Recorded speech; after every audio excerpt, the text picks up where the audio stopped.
What's up, y'all? I'm always here with the theater picks Chicagoans cannot stop talking about, and I got another show I want to put on y'all radar. Steppenwolf presents the world premiere of Purpose. It's a play about a fictional Chicago family that's been a pillar of black politics for generations, whose cracks, secrets, and petty dramas are starting to show and threaten the family.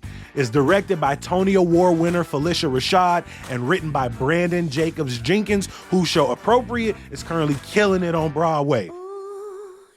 Purpose is funny and epic, and people loving it so much, the run was extended through April 28th.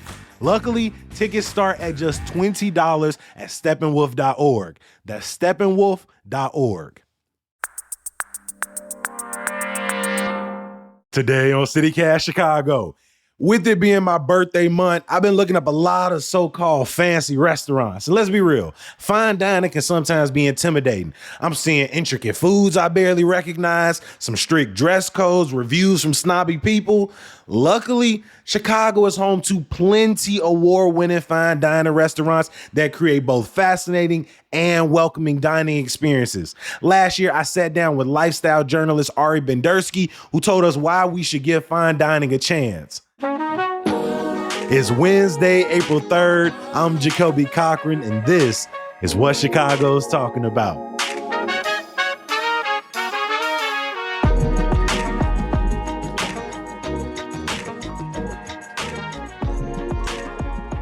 All right, welcome to CityCast Chicago.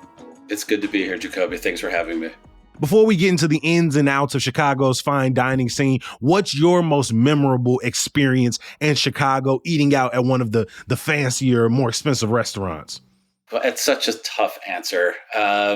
There's been so many. Alinea, the only time I went was over the top, incredible. It was like a 6+ hour experience.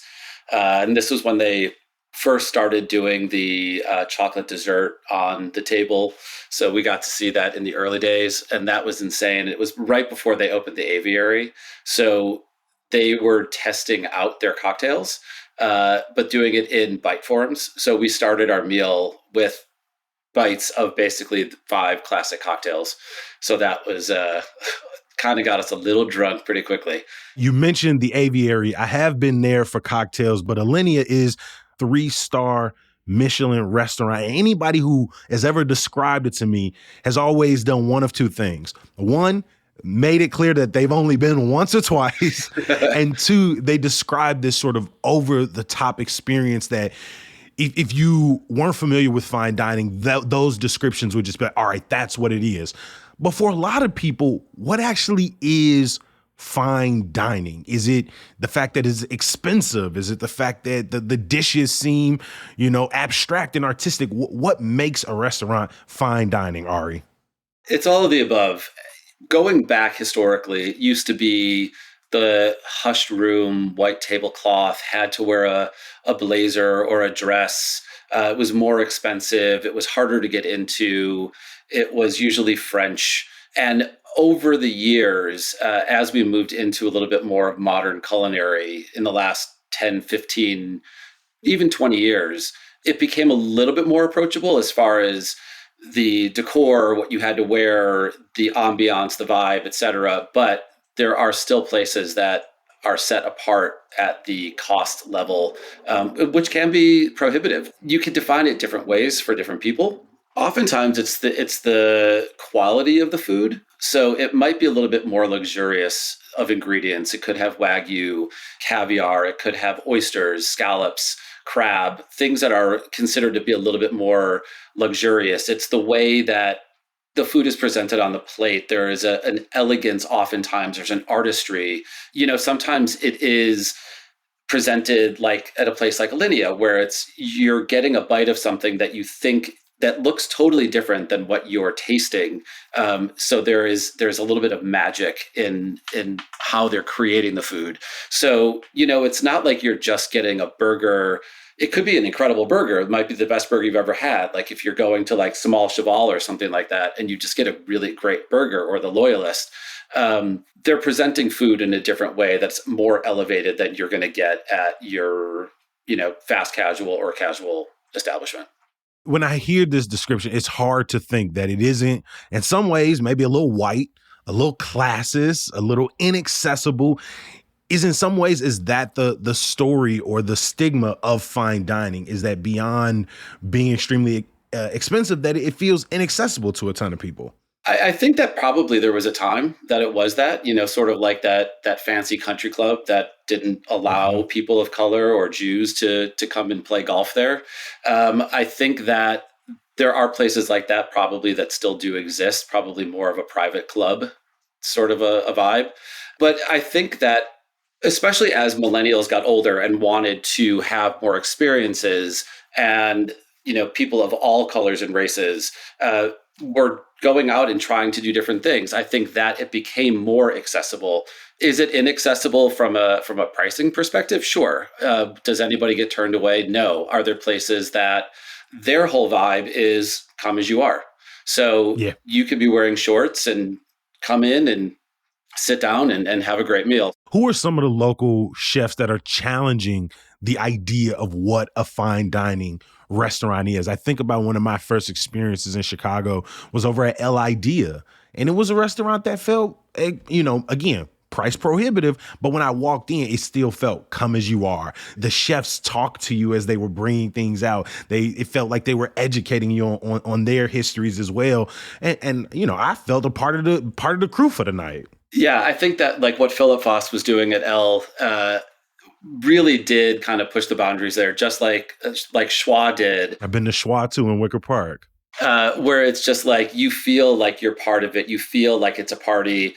Sometimes it could be a little crazy, but that's kind of part of the fun experience. But then there are a lot of newer chefs. I just wrote about in Time Out Chicago an article about this new crop of younger chefs who are doing things to kind of break the definition of fine dining or a prefix menu.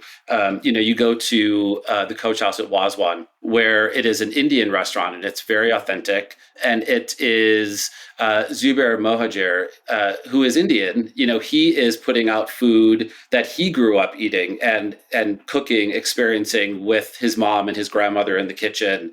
Over at Indian, it's the same sort of thing. Up in Rogers Park, Cambodian restaurant that I'm at the Khmer Fine Dining. It literally tells the story of her people through the war and the genocide that happened in the 70s under the Khmer Rouge. So there are ways that fine dining and finer dining are being presented, but also that make it more accessible, that they're telling stories. At Wazwan, Zubair comes out and he's like, this is who I am. I'm going to talk how I talk. I'm going to, as far as like having profanity in his presentation or whatever it is, he gets excited about the food. And he's not worried about if somebody's going to judge him based on how he's presenting the food. He wants them to enjoy the food that he's making and to know the story that the food is telling. When we think about fine dining and what makes fine dining, I think about some of the shows I watch on like Netflix, and it always seems that when a chef is trying to open a soul food restaurant, a Caribbean restaurant, an African restaurant, there's this idea that they have to elevate the food for it to be fine dining. Do you think that's the case across the scene in Chicago, that there needs to be this extra level of artistry or something put on top of people's foods of origin for it to be considered fine dining? I don't know if it necessarily needs to have the element of like artistry or elegance. Not to say that food that is being put up isn't elegant, no matter what the category is. Go to Virtue in Hyde Park. Eric Williams, who's another person, like he worked his way up in the ranks, started at MK and became the executive chef. And he eventually opened Virtue. And we all know how hailed and celebrated he is nationally, not even just in Chicago. And you go to Virtue and, you get the shrimp and grits and it's very familiar and it's very approachable, but there is another level to it that the food is just that much better. But it doesn't have to be presented in a way that it is like painting on the plate or put on the plate with tweezers. All right, a little knuckle of grits with like sort of a cut up shrimp spread across the plate. Right. So the food is still beautiful and it's incredible and the flavors are there. There's a reason that Damar Brown was the fan favorite on Top Chef, and that he won a James Beard Award the year after Eric Williams did. They're doing incredible food down there, but it doesn't necessarily mean that it has to be in this vaunted space of 3 Michelin star fine dining atmosphere.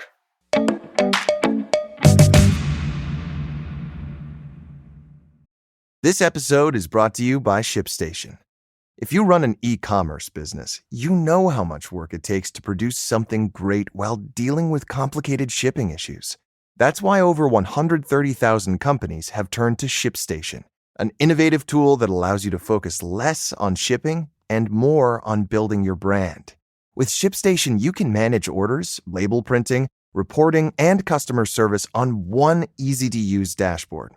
You'll reduce warehouse costs with reliable enterprise solutions and save thousands on shipping costs with discounts up to 89% off.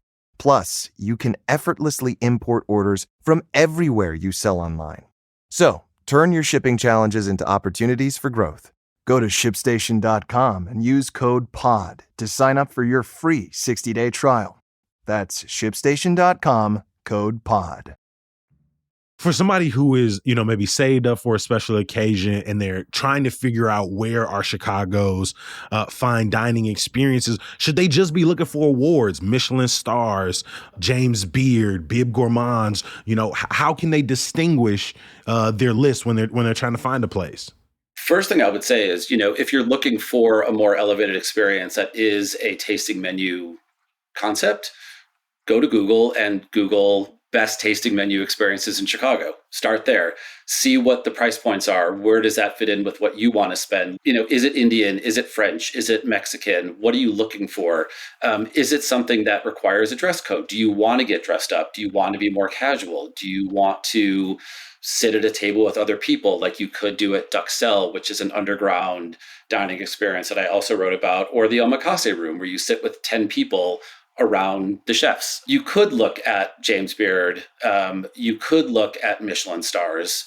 And I would say, honestly, if you look at like 1 Michelin star restaurants, you're going to still get that level of quality and excellence.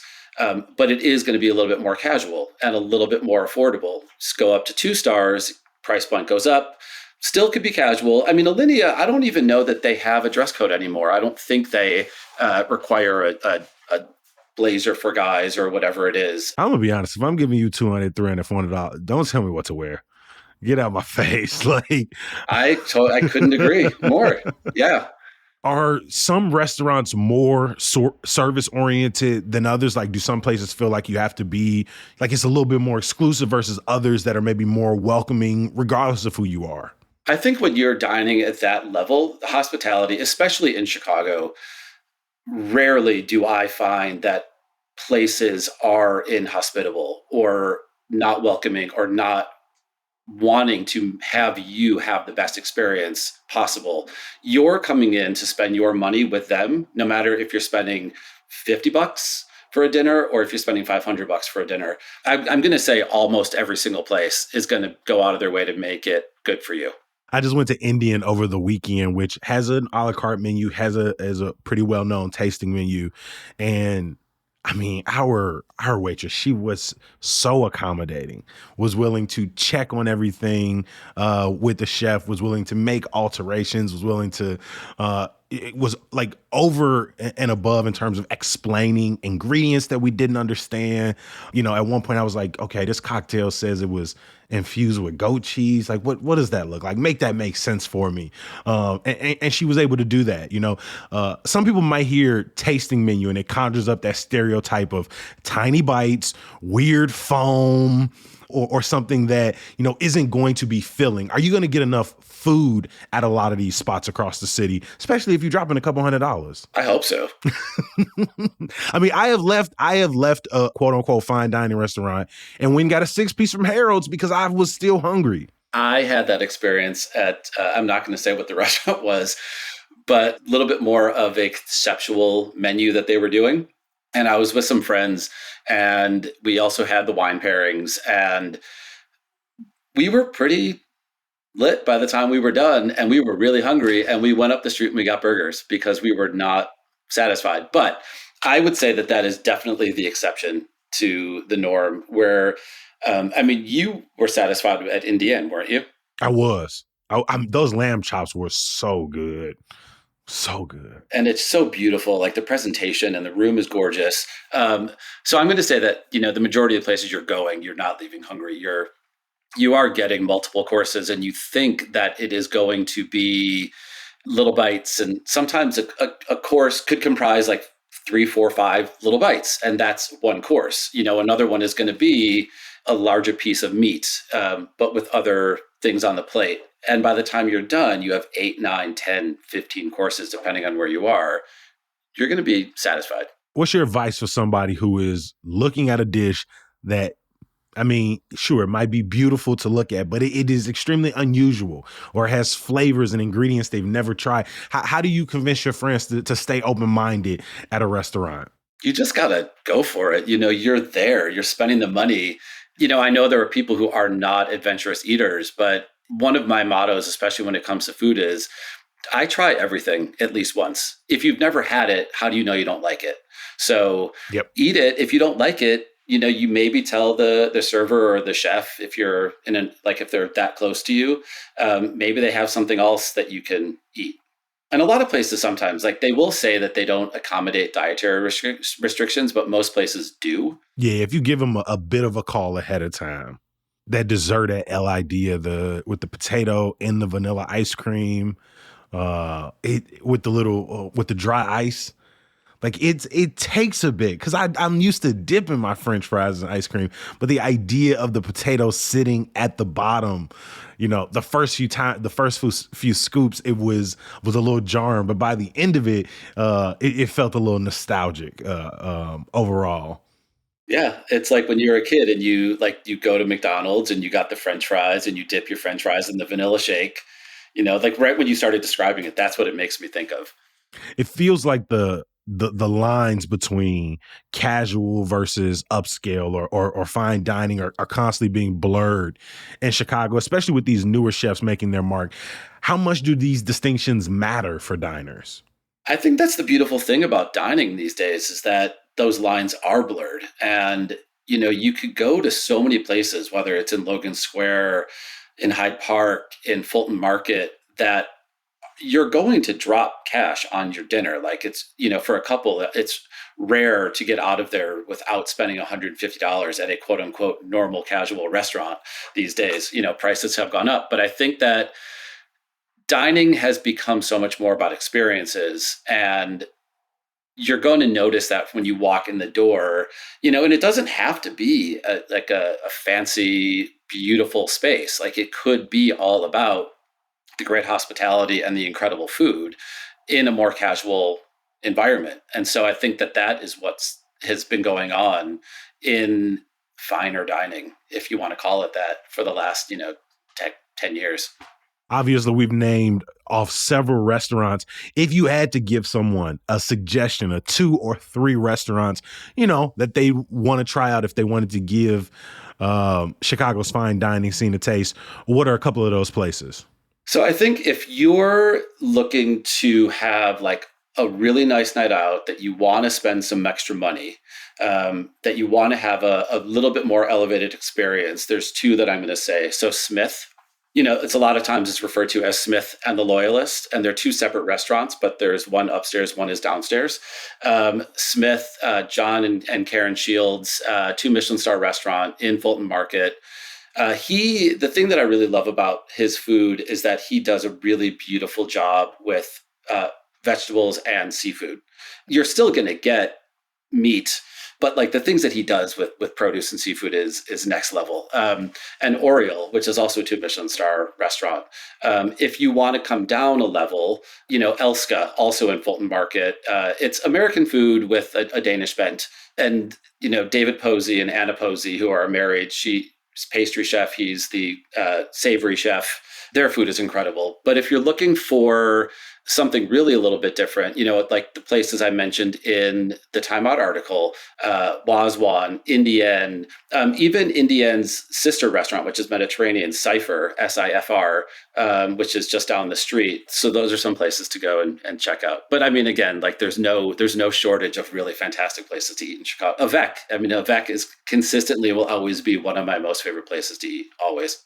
Ari Bendersky has written for Time Out and also writes the Substack Something Glorious with Ari Bendersky. Thank you for joining us on CityCast today. My pleasure. Thanks for having me. Before I let you go, stay tapped into all CityCast Chicago has to offer by bookmarking our website, chicago.citycast.fm. While you're there, catch up on old podcast episodes, subscribe to our daily newsletter, and if you really love what we're doing, consider becoming a member of CityCast Chicago. Starting at just $8 a month, you'll get ad-free listening, members-only updates, and the most important, in my opinion, knowing that you're helping your boys stay employed. I appreciate it. I know it's not your responsibility, but it means a lot to me. Now I know why you stuck around. Some good news. The Sound of Silent Film Festival, now in its 19th year, is back at the Music Box Theater this Thursday. The event features 11 new short films across genres, screened with newly composed musical scores performed live. To learn more and grab tickets, check the show notes. You might catch me there. As always, I appreciate you for listening. We're going to be back bright and early tomorrow. We're going to talk to you then. Peace.